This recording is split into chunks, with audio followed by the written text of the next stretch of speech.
ఆదికాండము 15వ అధ్యాయం. 14వ అధ్యాయంలో అబ్రాహాము యుద్ధం చేసి తిరిగి వచ్చాడు. ఆ యుద్ధ భయం ఇంకా అబ్రాహాంలో అలాగే ఉంది.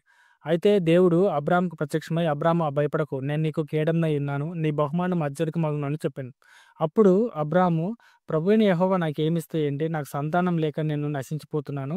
దమస్కు ఎలియాజరే నా ఇంటికి ఆస్తికర్త అవుతాడు కదా" అని చెప్పేసి బాధపడతాడు. అప్పుడు తండ్రి అయిన దేవుడు, "నువ్వు బాధపడకు. దమస్కు ఎలియాజరు నీకు ఆస్తికర్త కాడు. నీ గర్భవాసంలో ఒకరు పుట్టబోతున్నారు. అతనే నీ ఆస్తికి వారసుడవుతాడు" అని చెప్పేసి చెప్తాడనమాట.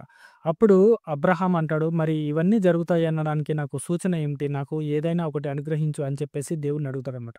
అందుకు దేవుడు ఏం చెప్తాడంటే, "సరే అయితే నువ్వు కొన్ని పక్షులను, కొన్ని మేక పిల్లలను, గొర్రె పిల్లలను తీసుకో. వాటిని నడుముకు ఖండించు. అంటే నడుము భాగంలో కట్ చేసి ఎదురెదురుగా పెట్టు. తూర్పు ఒకటి, పడమర ఒకటి అలా పెట్టు" అని చెప్పేసి చెప్తాడనమాట. అప్పట్లో రాజులు ఏదైనా నిబంధన చేసుకోవాలంటే ఇలా చేసుకునేవాళ్ళనమాట. అంటే ఒక రాజ్యంలోకి ఇంకొకరు రాకుండా, ఒకరి మధ్య గొడవలు జరగకుండా ఉండాలంటే అలా వారు ఖండాలుగా చేసి జంతువులను వాటి మధ్య నడిచిపోయేవారనమాట. అంటే ఒకవేళ వారి నిబంధనని మీరితే ఆ జంతువుల్లాగా నాశనం అయిపోతారనే ఒక నిబంధన ఆ కాలంలో ఉండేది. ఆ నిబంధన దేవుడే స్వయంగా అబ్రాహాంతో చేస్తున్నాడు. అబ్రాహాం అడిగినందుకు. సరే అని చెప్పేసి అబ్రాహాం కట్ చేసి ఎదురుగా పెట్టాడు. అయితే సాయంత్రం పూట వచ్చినప్పుడు కొంచెం గద్దలు వాలుతాయి. గద్దలు అపవిత్రతకు సూచన అనమాట. గద్దలు వాలిన తర్వాత వాటిని తోలేస్తాడు. ఆ తర్వాత ఆ భయంకరమైన కటిక చీకటి అబ్రాహాంని కమ్మి అబ్రాహాం నిద్రపోతాడనమాట. ఆ తర్వాత నిద్ర మేలుకొని చూస్తే ఏం చేశాడంటే దేవుడే స్వయంగా ఒక అగ్నిజ్వాలలాగా ఆ ఖండాల మధ్యలో నుంచి నడుచుకుంటూ వెళ్ళిపోతాడనమాట.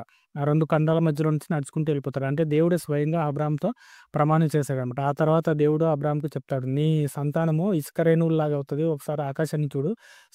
నక్షత్రాలను లెక్కించగలిగితే లెక్కించు. సముద్రపు ఇసుకను లెక్కించగలిగితే లెక్కించు. నీ సంతానం అంత అభివృద్ధి చెందుతుంది. అలాగే నీ సంతతి వారు 4వ తరం వారు ఈ కనాను దేశాన్ని స్వతంత్రించుకుంటారు. వీళ్ళు ఒక 400 ఏళ్ళు ఒక బానిసత్వంలో ఉంటారు. ఆ తర్వాత ఆ బానిసత్వం నుంచి నేనే విడిపిస్తాను" అని జరగబోయే ప్రవచనాలన్నిటిని అబ్రాహాంకు తెలియజెప్తాడన్నమాట. నీ సంతతి వారు తిరిగి వస్తారు. ఇప్పుడు ఈ దేశంలో నువ్వు ఎవరినైతే చూస్తున్నావో వీళ్ళందరినీ కూడా నీ సంతతి వారు స్వాధీనపరుచుకుంటారు. నీ సంతతి వారు ఇక్కడ నివసిస్తారు. కాకపోతే దానికి కొంచెం సమయం ఉంది. ఇట్లా వీళ్ళు ఐగుప్తు బానిసత్వంలో ఉండాలి అని చెప్పేసి అబ్రాహాంతో నిబంధన చేస్తాడనమాట. అబ్రాహాం దాన్నంటికి తల వంచి అంగీకరిస్తాడనమాట. దీంతో మనకు 15వ అధ్యాయం పూర్తయింది. నెక్స్ట్ 16వ అధ్యాయంలో కలుద్దాం. ఈ అధ్యాయంలో మీకేమైనా సందేహాలుంటే కామెంట్ చేయండి. ఎవరికైనా ఉపయోగపడుతుందనుకుంటే షేర్ చేయండి.